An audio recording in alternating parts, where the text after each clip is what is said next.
कहने का अभिप्राय यह है कि ये भिन्न भिन्न कामनाओं से जो कर्म होते हैं, असल में उनमें सब में कुछ लक्ष्य नहीं श्रुति का। वो तो केवल वास्तविक काम कर्म ज्ञान जो है, मनमानी काम, मनमानी कर्म, मनमानी ज्ञान, ये मृत्यु।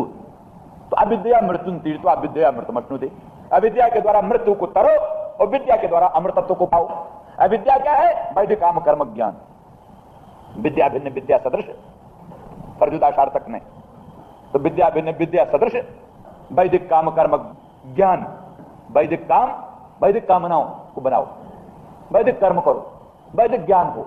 वैदिक काम कर्म ज्ञान का प्राबल्य चल जाएगा तो पाशविक काम कर्म ज्ञान खत्म। वैसे 8 बजे दिन तक सोते रहने की आदत, 2 बजे 1:30 बजे रात तक तो जगना, इष्ट मित्रों के साथ बैठकर गप सप लड़ाना और सिनेमा देखना और शराब पीना और उपद्रव दुनिया भर की खुरापात करना और 1:30 बजे 2 बजे तक जगना और 2 बजे के बाद सोना और सोना 8 बजे दिन तक। और सोने के बाद जैसी आंख खुली तैसे पर जल्दी सिगरेट, जल्दी बीड़ी, जल्दी बिस्कुट, जल्दी चाय, जल्दी अखबार, जल्दी उपन्यास, ये सब सामने आया।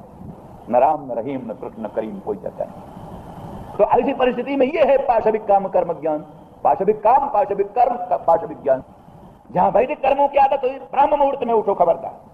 अनुदय जो हो, सूर्योदय के पहले होम कर लेना, उसके पहले स्नान कर लेना, उसके पहले संध्या बंदन कर लेना, उसके पहले सूर्यार्घ दे लेना, ये सब कुछ कर करा करके अग्निहोत्र करना। कैसे 8 बजे दिन तक सोओगे?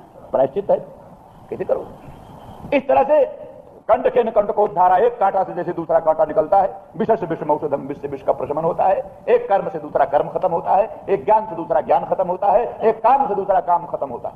तो वैदिक काम कर्म ज्ञान का सहारा पकड़ा तो पाशविक काम कर्म ज्ञान खत्म। ये श्रुति को भी, श्रुति तो ये चाहती है कि वैदिक काम कर्म ज्ञान का सहारा पकड़कर पाशविक काम कर्म ज्ञान का अतिक्रमण करे।